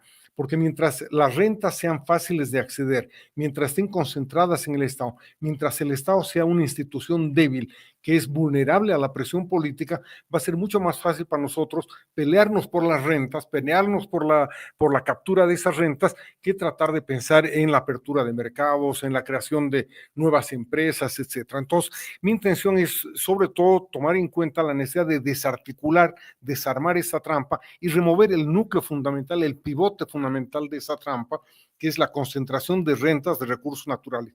Mi propuesta ha sido muy sencilla, le estoy planteando desde hace 15 años, sin mucha suerte, evidentemente, no debo ser muy bueno para promover esta idea, pero la idea ha sido distribuir esa renta entre todos los bolivianos, de manera que todos tengamos, aunque sea un capital de 5,000, 3,000, 2,000 dólares, lo que fuera que alcance esa renta, pero que nos sirva a nosotros, que todos los bolivianos, grandes, pequeños y chicos, puedan saber con certeza que van a recibir eso y les pertenece, y hacer que el Estado pues se ponga la disciplina fiscal que Gonzalo reclamaba. No la vamos a lograr simplemente con buena voluntad o invocando la buena conciencia de los políticos o de los diputados, senadores o de los militantes de los movimientos sociales. No, tenemos que hacer un cambio radical de la estructura de incentivos en el país, que es lo que ha estado distorsionando la política y la economía. Esa es la... Gracias, gracias Roberto. Gonzalo, creo que ha sido en eso específico, pero si tuvieras que establecer, Gonzalo, cuáles serían los pasos, como bien dices, en el corto plazo para lograr estos recursos. ¿Qué plantearías? Bueno, gracias. Mira, definitivamente, pues con el achicamiento del Estado de manera importante vas a tener una menor presión fiscal y vas a ahorrar bastante dinero. Pero con la reforma tributaria que yo propongo, pues se sustituiría toda la cantidad de dinero que en este momento estaría dando el gas, que son como 3.200 millones de dólares, que dio el gas cuando teníamos 60 millones de metros cúbicos por día. Pero este es simplemente el camino de transición. ¿No es cierto? Cuando tú tengas una economía impulsada por empresarios, por emprendedores, por innovadores, cuando tengas un capital humano preparado, ¿no es cierto?, para afrontar los desafíos de la globalización y la tecnología, también van a generar recursos. Y si le metes las oportunidades que pueden haber en el tema, como ya dijimos, de la electricidad, de los minerales, de lo que es la agroindustria, todo lo que es el turismo, ahí también vas a tener mayores recursos que podrían estar alrededor de otros 2.000 millones de dólares. Ahora, esos recursos no pueden ir pues a manos de un Estado ineficiente y corrupto. Esos recursos tienen que ser canalizados a través del sector público, pero también a través del sector privado en los shocks de capital humano. Crear proyectos y programas en universidades para mejorar, ¿no es cierto? Crear todos los incentivos para que en el sector privado y público de colegios, pues las cosas mejoren. Es decir, para crear toda la infraestructura que necesitas para mejorar el capital humano, para hacer un shock de capital humano, para pasar del patrón de desarrollo basado en los recursos naturales a un patrón de desarrollo basado en el capital humano, ¿no? Samuel, vamos a entrar a algunas preguntas específicas. Aquí hay una pregunta para Samuel y dice, ¿cuáles serían los mecanismos concretos para estimular el surgimiento de 1 millón de emprendedores en Bolivia? Bueno, yo vengo trabajando hace varios años.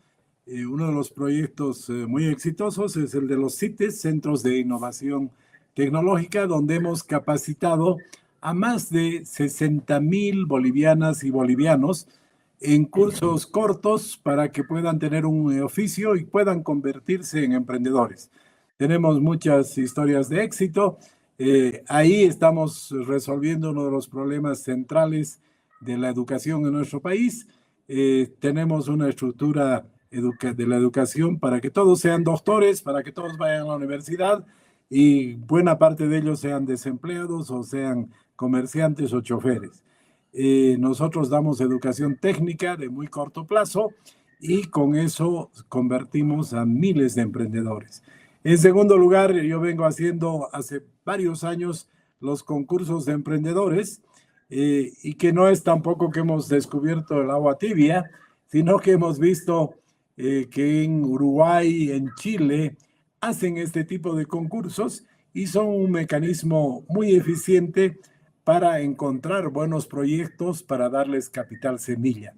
Yo siempre menciono que veo con sana envidia el hecho de que en Uruguay, por ejemplo, o en el Brasil, hay cada mes un concurso de emprendedores, de proyectos, en cada departamento o en cada estado, y a los que tienen buenos proyectos, el Estado les da un capital semilla, les da capacitación, les da formación, les da una serie de impulsos.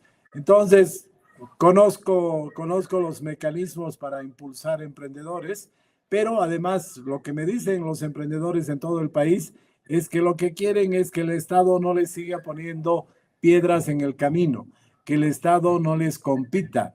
Entonces, está claro de que tenemos que cambiar la mentalidad para que se priorice, se reconozca que los emprendedores son el principal sujeto de la economía y que los emprendedores van a poder lograr cambiar la matriz productiva de nuestra economía, van a poder diversificar nuestras exportaciones y tanto que se habla de un mecanismo que no funciona, que es la industrialización, que es un modelo económico de hace 50 años, lo que yo diría que uno de los principales elementos para impulsar los emprendimientos es industrializar la capacidad creativa en nuestro país. Gracias Samuel. Roberto, hay una pregunta dirigida a ti. Se indicó que para romper el rentismo estatal se debe lograr un acceso directo del público de la renta generada. ¿Se refiere a un mecanismo como un dividendo universal básico o bien una renta universal básica, como por ejemplo en planteamiento del economista Yanis Varoufakis? Yo diría que sí, que básicamente esa es la idea, que las rentas lleguen a todos, pero no con la idea de cubrir un consumo mínimo o de equiparar en una cierta igualdad, porque eso sí crearía una mentalidad mucho más dependiente del Estado. No, la idea no es que el Estado distribuya un ingreso igualitario a todos con una base mínima, sino que se distribuyan las rentas en la cantidad que corresponda cada año. Cuando hice el libro, en el libro de la trampa del rentismo, mostramos cuál podía ser el impacto. El impacto en ese momento, con el auge de petróleo, parecía ser muy prometedor en términos de ampliar el mercado, de ampliar el empleo, de dinamizar la economía, de aumentar el crecimiento, pero el objetivo principal de esto no es necesariamente lograr todo eso. Eso puede venir por añadidura. El objetivo principal es remover el obstáculo, quitar la obsesión que concentra todo el esfuerzo político, toda la iniciativa, toda la creatividad del boliviano en la captura de rentas. Una vez que logremos liberarlos de esa obsesión a todos, entonces van a poder emprender pensando en otros negocios, buscando otros productos, tratando de buscar otros mercados, ¿no? Hay que eliminar lo que dije del péndulo del rentismo, del péndulo del desarrollo que tenemos. Hay que eliminar no necesariamente el péndulo ni los recursos, sino el pivote que permite que este péndulo vaya circulando de un lado para otro. Y el pivote es la renta de recursos naturales. Gracias, Roberto. Una pregunta que tiene que ver con el capital humano. Gonzalo, ¿qué cambios se deberían hacer? Que sea la educación un nuevo poder, despolitizarla, o que tenga autonomía propia, donde el pueblo puede elegir sus máximas autoridades educativas. Acá hay una pregunta en términos de cómo trabajar para que ese capital humano crezca y se proyecte. Bueno, gracias. Mira, yo creo que hay que pensar de manera sistémica, ¿no es cierto? Nuestro ecosistema del funcionamiento educativo es realmente malo, ¿no es cierto? Entonces, tú tienes que cambiar todo el ecosistema, que significa cambiar los incentivos. Entonces, tú tienes que crear, ¿no es cierto?, espacios donde puedan innovar, ser creativos, tienes que de alguna manera crear un sistema, yo diría casi hasta paralelo con el sistema educativo boliviano actual, que es muy difícil renovar, a través de, ¿no es cierto?, de crear espacios públicos donde los estudiantes vayan en las tardes a aprender robótica, informática, programación, a aprender innovación, creatividad. Es decir, tú tienes que crear centros de innovación parecidos al CITE de Samuel, pero con un sentido mucho más amplio de educación. Eso para ir en la base, ir trabajando. Después tú tienes que trabajar con las universidades, no las podemos ignorar, van a seguir siendo importantes, pero hay que canalizarla rumbo a mejor capital humano. Después tienes que trabajar con los institutos técnicos, tienes que trabajar dentro de las empresas para que la formación dentro de las empresas sea la prioridad, el capital humano, para mejorar dentro de las empresas la productividad y la competitividad. Entonces tienes que cambiar todo el ecosistema, pero lo más importante es que movilices a toda la sociedad en torno de la conquista del nuevo planeta, que es el planeta educación, que es el shock de capital humano desde diferentes tipos de situaciones, desde bootcamps de 2 meses, de 3 meses, y hasta, por supuesto, programas de investigación vinculados a doctorados. Tienes que barrer absolutamente todo eso para que en un relativamente corto tiempo hagas un shock de capital humano, ¿no es cierto?, fuertísimo, que después se va a traducir en mejores empresas, mejores instituciones, mejor sector público, mejores universidades, mejores institutos técnicos, mejores colegios, y tienes que crear tanto incentivos por el lado de la oferta como por el lado de la demanda. El caso de los vouchers, por ejemplo, que está nuevamente ha resurgido en el debate, podrías utilizar para ciertos sectores más empobrecidos, para ayudarlos, digamos, para que ellos elijan los mejores colegios y universidades. Pero también hay que trabajar por el lado de la oferta. Es decir, es algo conjunto, pero sobre todo es vamos al planeta educación y toda la sociedad se organiza en superar rápidamente en algunos años, ¿no es cierto?, el stock de capital humano y tener otro capital humano que nos sintonice con los desafíos del siglo XXI. Gracias, Gonzalo. Aquí ya tenemos a Tufi. Bienvenido nuevamente, así que paso el micrófono y gracias. Bueno, gracias, Carola. Mil disculpas, el problema de la tecnología, pero voy a tratar a ver de rescatar algunas de las preguntas, que son muchas, y hay una que también plantea un cuestionamiento para los tres, diría yo, y tiene que ver con el contexto latinoamericano. ¿Cómo incide el contexto latinoamericano para cambiar la matriz productiva, dado que somos dependientes? Adelante, dejamos abierta la intervención. Samuel, Roberto. Tufi, a ver, yo creo que fundamentalmente depende de nosotros, de los bolivianos. Está bueno ya echarle la culpa al imperialismo norteamericano o echarle la culpa a la mediterraneidad, en fin, estos problemas que tenemos en nuestra economía, la dualidad, el extractivismo, son responsabilidad de nosotros, de los bolivianos. Entonces, yo no creo que va a depender del contexto latinoamericano, sino de las decisiones que tomemos los bolivianos.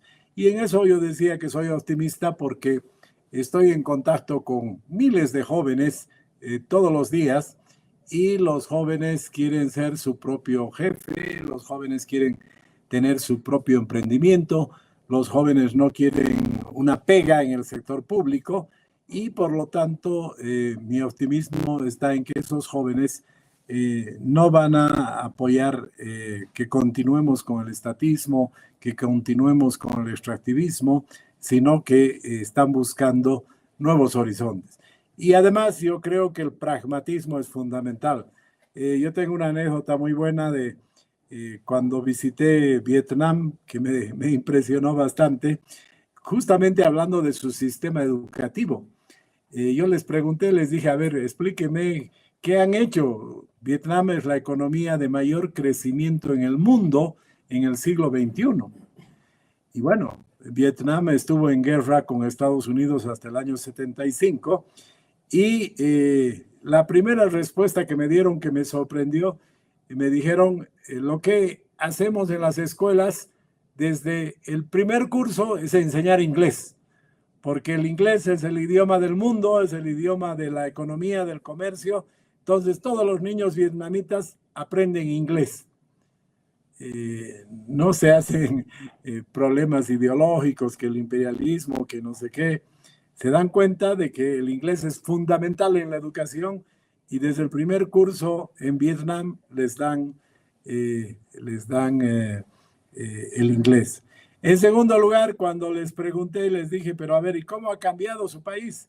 Me dijeron, del 75 al 85, los primeros 10 años de vida de nuestro país, cuando se acabó la guerra, con el comunismo nos estábamos muriendo de hambre. Sí, la ex Unión Soviética nos regaló un puente, China otro, pero ahora tenemos 25 puentes que cruzan el Río Rojo, que atraviesa Hanoi. Y me dijeron, pero cambió nuestra vida cuando el año 85 dijimos que venga la inversión extranjera. Y cuando vino la inversión extranjera, cambió totalmente el país. De lo que éramos 50 millones de habitantes, ahora somos más de 100, gracias a la inversión extranjera, gracias a que nos abrimos al mundo, gracias a que nuestros niños aprenden inglés desde el primer curso. Entonces, creo que es interesante esa anécdota porque nos muestra el pragmatismo que hay que tener en materia de educación, en materia de la economía y no seguir con la ideología, no seguir con esos traumas que tenemos generalmente en nuestro país. Gracias, Samuel. Hay aquí una pregunta también muy interesante que plantea Enrique Parra para todos los panelistas y tiene que ver con lo siguiente. Un nuevo modelo económico distinto al actual implicaría reforma constitucional o una nueva constitución. Podemos partir con Roberto, si es posible. Sí, leí la pregunta en el chat y la hice de inmediato. Obviamente que sí. La actual constitución es una especie de adobe colgado al cuello de los bolivianos que no se puede cumplir en muchos casos. Está llena de recovecos, de promesas, de contradicciones. Es muy mala, es mal redactada, es contradictoria, y la prueba de ello es que ni siquiera los redactores y los promotores de esa constitución la cumplen.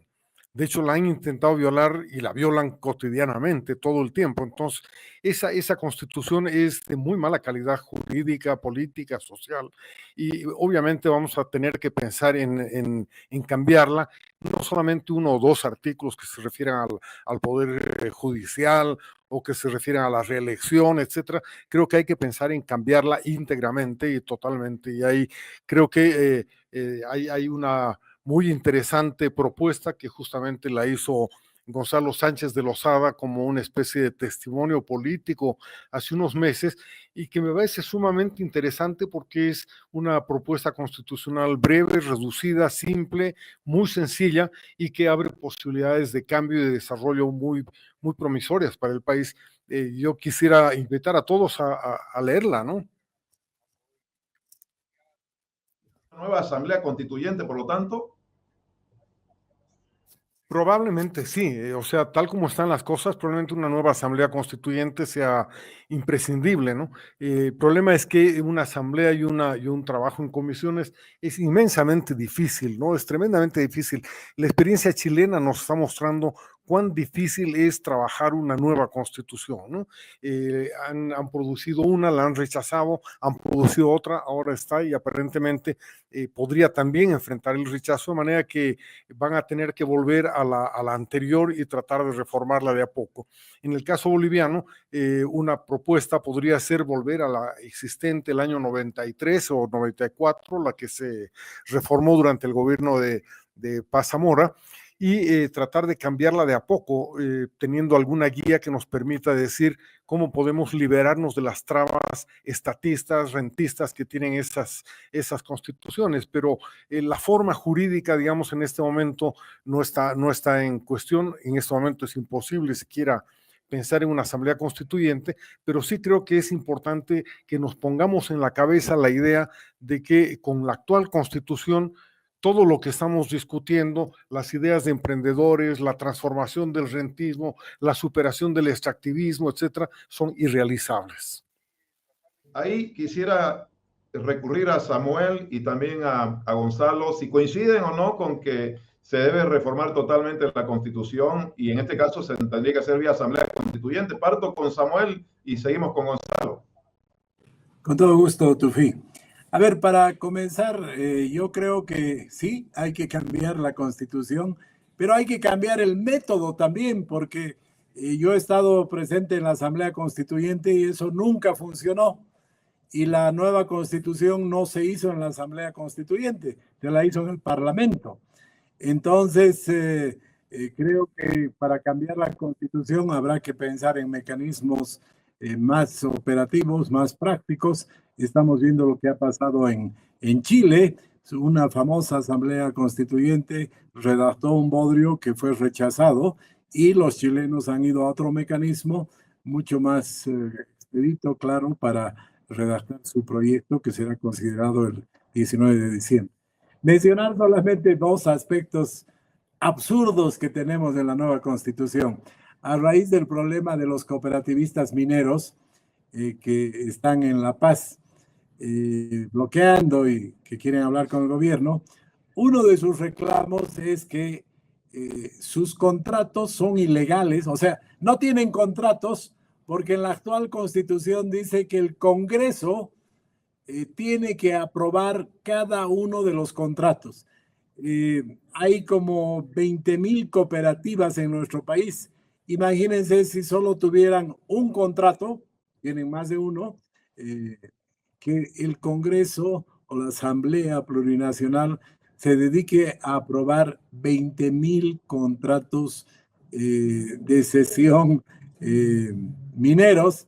Eso es un absurdo pensar que sea la Asamblea Plurinacional la que tenga que aprobar todos y cada uno de los contratos que tienen que ver con recursos naturales. Y la otra barbaridad que hay en la actual Constitución que perjudica a todo el mundo, en el pasado había 3 instancias en la justicia: la primera instancia, la segunda y la Corte Suprema. Con la nueva Constitución y las reformas, ahora hay 5 instancias. O sea, uno está años peleando en la justicia, determina el juzgado, si es blanco o negro, uno puede apelar a la Corte Superior, de ahí va a la Corte Suprema, de ahí un amparo y después del amparo al Tribunal Constitucional. En los hechos se duplica el tiempo en que se resuelva un problema en la justicia. Eso es tan absurdo de haber ampliado de esa manera ilógica que hace que la justicia no funcione, pues no funcione.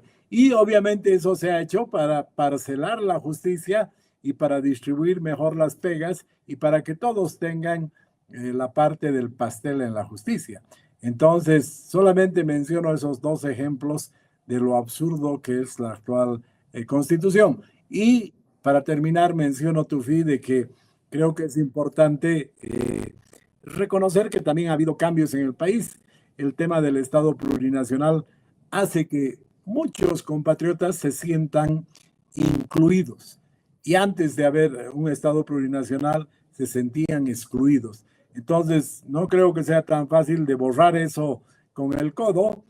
Creo que la concepción plurinacional para la inclusión de importantes sectores nacionales es importante y obviamente hay que cambiar lo que tiene que ver con la justicia, con la economía, con los recursos naturales. Bueno, yo creo que es fundamental. Sin embargo, no creo que hayan las condiciones políticas en el corto y mediano plazo para hacerlo. Tal vez el camino más práctico va a ser reformas parciales de la Constitución y va a tener que negociarse y poner prioridades, que es lo más importante. Yo no creo que en los próximos años haya una posibilidad de hacer toda una reforma constitucional general, llamar a una asamblea. Creo que eso es tremendamente difícil desde el punto de vista político, ¿no? Relacionada con la gasolina, a propósito de viabilidad política, planteaba Gonzalo transparentar los precios de los combustibles y por ahí tratar de aplicar un precio diferenciado. Aquí hay alguien que encamina ese tema planteando lo siguiente: ¿cómo convencer a una sociedad tan fragmentada a pagar precios internacionales sin perder apoyo popular? Bueno, como decía, ahí hay que agarrar la Big Data. Tú cuando vas ahora a la gasolinera, pues la gasolinera sabe tu color de auto, sabe tu cilindrada, sabe absolutamente todo, sabe cuánto gastas por mes, por semana, por día, en fin, tiene una información valiosísima. Entonces, el hecho de decir, bueno, a ver, ¿por qué no colocamos un precio de la gasolina? Estoy hablando solo de la gasolina. Creo que el diésel es otra historia, es mucho más complejo. No tocaría eso en el corto plazo. Pero en el tema de la gasolina, tú puedes establecer un precio de la gasolina un poco más elevado para autos que hayan sido importados, no sé, a partir de una fecha, eso habría que decidir, 2015, 2016, no sé, y que tenga determinadas cilindradas, ¿no es cierto? Y establecer cuotas para esos tipos de autos que paguen un precio de la gasolina. ¿Vas a resolver completamente el precio de la gasolina? No, ¿no es cierto? Pero es un primer paso. Y tienes que dejar para los transporte público y por los autos más populares un subsidio todavía a la gasolina por un buen tiempo, ¿no es cierto? Y para evitar lo que se llama arbitraje en economía, para que los que compren barato no vendan caro, también hay cuotas. Y si tú vas con tu petita y siempre has comprado en los últimos 5 años, porque esa información está ahí, digamos, 100 litros por mes, por decir cualquier número, pues esa va a ser tu cuota y vas a pagar digamos, el precio subsidiado. Si vas y quieres colocar 200 litros de la noche a la mañana, probablemente el sistema te va a decir, sí, con mucho gusto te vendo, pero los siguientes 100 litros cuestan, no sé, 5, 6, 7 bolivianos. Entonces, hay mecanismos por los cuales se puede hacer eso. No son óptimos, pueden darse mercados negros, pero ya existen en la actualidad cosas peores. Entonces, esta es una salida intermedia para el tema de la gasolina para automóviles más caros, ¿no? Muy bien, gracias Gonzalo. Casi llegando al final, en realidad nos quedan unos minutos más, pero antes de ello quisiera agradecerle a Samuel, que entiendo que tiene que tomar un vuelo de manera inmediata. Nos vamos a dar todavía para un par de preguntas con Gonzalo y Roberto Lacerna. Agradecerle por el tiempo, Samuel, y por la intervención, por supuesto, en este panel, y obviamente darle la libertad para que pueda la urgencia tomarla de ir al vuelo. Gracias, sí, les agradezco, pero tengo que ir al aeropuerto para ir a Santa Cruz. Tengo varios compromisos mañana allá y me dijeron que terminaba 20:30. Muy buenas noches. Gracias a usted. Voy a aprovechar un par de últimas preguntas, una dirigida a Gonzalo Chávez. ¿Cómo mejoramos la educación primaria y secundaria si la calidad de los profesores normalistas deja mucho que desear? Bueno, mira, yo creo que eso hay que ir, digamos, determinando por partes, ¿no? Mira, yo creo que una manera de hacer eso es intentar, ¿no es cierto?, ir mejorando a través de competencia el sistema de los maestros actuales. Es muy complejo, muy difícil porque son grupos corporativos que controlan absolutamente todo. Pero si tú crearas en la parte de la tarde, para los alumnos que estudian en la mañana, digamos, vamos a llamar en el sistema tradicional, y en la tarde tú crearas a partir de ciudades pequeñas, a partir de municipios, a partir de barrios, unos espacios, digamos, que yo he visto que hay en Colombia, por ejemplo, donde el niño en la tarde, que ha ido al colegio en la mañana, en la tarde el niño va y aprende los saberes de la innovación, de la creatividad, los saberes del siglo XXI, aprende, por supuesto, a manejar computadores, aprende mucho más a hacer coding, a hacer programación, aprende temas de liderazgo, de innovación. Entonces, creo que puedes ir creando complementariamente, dado que es muy difícil reformar el sistema como está, tendrías que hacerlo, a ver hasta dónde se puede avanzar, con presión de la sociedad especialmente, pero por el otro lado, vas creando, ¿no es cierto?, un sistema que es más de corto paso, que es más específico, que integra a la comunidad, que integra a los padres, donde son espacios públicos donde los jóvenes les enseñan a los papás tecnología, a los abuelos, los niños, los emprendedores también pueden desarrollar mejor sus capacidades, ¿no? Esto en Medellín, en Colombia, es muy, muy interesante, pero también hay varios países africanos, este tipo de sistemas que ha funcionado muy bien, donde tú vas siendo mucho más específico y ahí pues preparas mejor a los profesores, les das oportunidades, los haces competir, etcétera, ¿no? Y por el lado de lo que es digamos, el sistema público, pues creas incentivos. Uno podría ser, no el único, podrían ser los vouchers, ¿no es cierto?, para mejorar la calidad del lado de la demanda. Voy a ir a las últimas dos preguntas. Hay una muy interesante, aquí se la planteamos a Roberto Lacerna. ¿Qué se puede recoger de la experiencia de El Salvador con Bukele? En la perspectiva de que tenemos una estructura perforada por lo ilícito, corrupción, narcotráfico y grupos vinculados al crimen organizado, él dice que retomar los valores de honestidad, trabajo, etcétera, es clave para todo. ¿Qué piensa Roberto al respecto?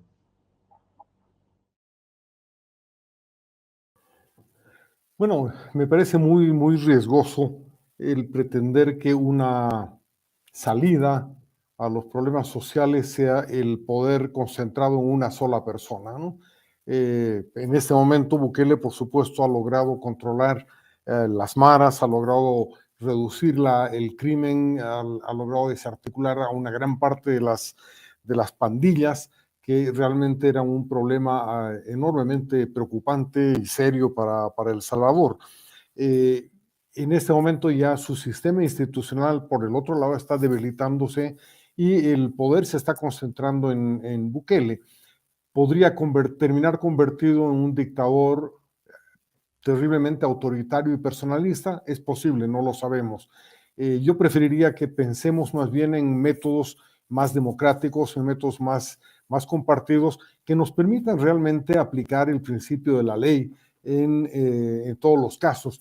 En algún momento he planteado, de hecho ya hace más de 10 años también, una reforma de la policía paralela a la reforma judicial que necesitamos tomar en cuenta en el futuro, ¿no? Una reforma a la policía que por supuesto no se vaya a castigar solamente a los policías, sino sobre todo a enaltecer su función, a darles un mejor salario, a darles mejor servicios y al mismo tiempo exigirles el cumplimiento de sus funciones a un nivel mucho más alto de ética y de principios morales, ¿no? En cuanto al problema del narcotráfico, ese por supuesto es un problema mucho más difícil porque tiene una dimensión y alcance internacional. Varias veces he argumentado yo a favor de la legalización de las drogas como el mecanismo que permita retirarles un negocio muy lucrativo a los delincuentes. Yo prefiero que esos negocios estén en manos de empresas que sean subordinadas a la ley, que cumplan la ley, que cumplan los cierto tipo de principios y normas reglamentarias, que borrarlos completamente. Por supuesto, esa no es una política que pueda implementar un país por su cuenta y solo y aislado. Es imposible hacerlo, ¿no? Lo hemos intentado en algunos casos. Estados Unidos lo logró cuando legalizó el alcohol y la producción de alcohol, pero era porque fue en ese momento el único país que había prohibido totalmente también el consumo de alcohol, ¿no? Pero recordemos, lo que hizo en ese momento fue volver a legalizar la producción de alcohol, y lo que ocurrió en ese momento fue retirarles el negocio a los mafiosos, a los maleantes, y darlo a emprendedores formales. Si eso ocurriera, posiblemente el crimen organizado empezaría a girar alrededor de otras cosas, no necesariamente de las drogas prohibidas. Pero por supuesto, este es un tema mucho más complejo, mucho más difícil que trabajarlo de una manera aislada y haciendo emulación de regímenes autoritarios que son de altísimo riesgo, ¿no? Ahora sí, la última, porque uno se siente tentado a hacer varias de las que quedan. Hay también comentarios. A Gonzalo Chávez, ya que se ha tocado la temática internacional y algunos fenómenos que se están dando a nivel político, aquí el planteamiento es el siguiente: ¿qué rescataría de las propuestas que hace Milei a corto plazo para restablecer la economía argentina? Si nos puede responder un par de minutos, por favor, Gonzalo. Bueno, yo creo que el peinado, para comenzar. Bueno, mira, yo creo que Milei tiene varias virtudes, ¿no? Una de ellas es este carácter rupturista. Yo creo que Milei, de alguna manera, el mensaje que da es que haciendo lo mismo, ya sea de un lado o del otro, ¿no es cierto? No vamos a llegar muy lejos. Yo rescato esa idea de que tenemos que hacer algo significativamente nuevo, ¿no? Como mensaje, como actitud. Creo que también Milei es un candidato terapéutico, ¿no? Es decir, es mucha gente quisiera decirle al poder tradicional, a lo que ellos llaman la casta, las cosas que les dice Milei, zurdos de mierda, ¿no es cierto? Y eso genera una actitud contra el poder sumamente importante. Entonces, yo creo que el tema del concepto de ruptura, el concepto de terapia que necesita la sociedad para innovar, y eso en lo más genérico, yo diría. Después también creo que algunas propuestas de Milei son absolutamente, digamos, muy difíciles de implementar, aunque suenen muy interesantes.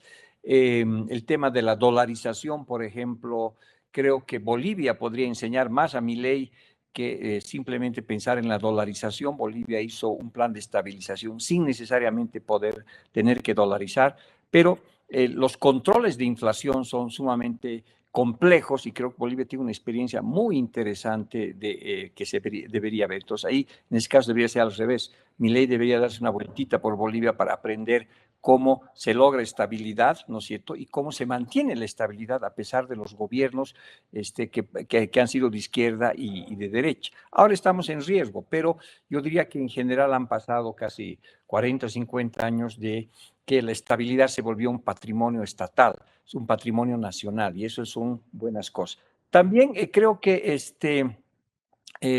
algunas de las ideas de Milei sobre la organización del Estado, por ejemplo, siendo lo más pequeño, son interesantes. Y creo que también van en la dirección correcta y habría que ver cómo se implementa. Entonces, yo diría que sobre todo para mí lo que me gusta, digamos, del sistema, del proceso político que se está dando es la necesidad de cambio de piel, o sea, de cambio radical que se tiene que dar. Esa expectativa, ese movimiento, yo creo que con características muy diferentes en los países, con objetivos y con inclusive marcos teóricos muy diferentes, son muy necesarios. El sentido de ruptura, el sentido de pensar fuera de la caja, el sentido de que tienes que ver el cambio como un proceso fundamental para que las sociedades avancen, ¿no es cierto? Y si lo logran, pues yo creo que es un camino diferente. Ya las otras medidas, como el tema de los órganos, el tema de las armas, no sé, ya son mucho más polémicas, pero creo que la idea de que nuestros países en América Latina necesitan un proceso de ruptura es clave. Ahora, el contenido de la ruptura dependerá pues de cada país, de cada coyuntura. En la Argentina pues van, por ejemplo, con el tema de la dolarización, que es bien complejo implementarlo, pero tiene el sentido de ruptura porque ya no aguantan más una inflación elevada, porque el Banco Central, a pesar de todas las cosas que han hecho, a pesar que hay una ley de independencia del Banco Central, nadie la cumple, y pues el Banco Central se ha convertido en el botín de los políticos, no de ahora, sino de hace muchos años, y tal vez ellos necesitan hacer eso. Pero el camino boliviano a la estabilización, por ejemplo, creo que hay que vehicularlo más porque hay una experiencia interesante en Bolivia. Muchísimas gracias, Gonzalo. Hemos concluido prácticamente la intervención. Es siempre no solo interesante, sino apasionante escuchar a Roberto Lacerna, a Gonzalo Chávez, por supuesto que también a Samuel Doria Medina. Yo, como muchos, seguramente los que hemos escuchado sus ideas, que son diferentes, pero generadoras de debate. Hemos terminado inclusive hablando de asamblea constituyente o de qué hacer con la gasolina. Por ejemplo, yo apuntaba un resumen de la idea de Samuel de que hemos entrado a un nuevo ciclo, o podríamos entrar a un nuevo ciclo, de que es el ciclo de los emprendedores, o las ideas de Roberto Lacerna, que plantean algo interesante en relación a una frase, que el extractivismo no es malo per se, tampoco el rentismo, sino lo malo es el rentismo estatista o estatal. Hasta finalmente Gonzalo Chávez plantear algo bastante audaz desde mi perspectiva en el ámbito de un ajuste del déficit fiscal público o el comercial con una profunda reforma tributaria y poniendo foco en la educación como un patrón de cambio en términos del modelo. Han sido algunas de las muchas ideas que hemos anotado en este ciclo, ya tercer panel que organiza Nueva Economía, logrando instalar, creo yo, un necesario ya análisis y debate de lo que es la economía como base fundamental. Y quiero al mismo tiempo aprovechar este espacio para encargar lo que me plantea la organización del grupo Nueva Economía de la próxima charla, que realmente es apasionante, como para no perderse. Va a tener como invitado a Jeffrey Sachs, nada menos. La próxima charla estará Jeffrey Sachs aquí en este mismo espacio con el tema redefiniendo el modelo económico para un futuro sostenible. Será el 14 de noviembre, según veo aquí, y comenzará a las 6 de la tarde esta charla, esta presentación de Jeffrey Sachs, que como sabemos es señalado como uno de los padres del llamado modelo de su momento de propio Víctor Paz Estenssoro y todo lo que implicó lo llamado ahora modelo neoliberal. En fin, será muy interesante escucharlo a Jeffrey Sachs. Con esta información cerramos la conversación, agradecidos a los tres panelistas, a Carola Capra, por supuesto, también, y a la audiencia que ha dejado muchas preguntas, también muchas opiniones, y que se la vamos a compartir a los panelistas. Gracias por habernos escuchado en esta más de hora y media de panel. Hasta una próxima oportunidad.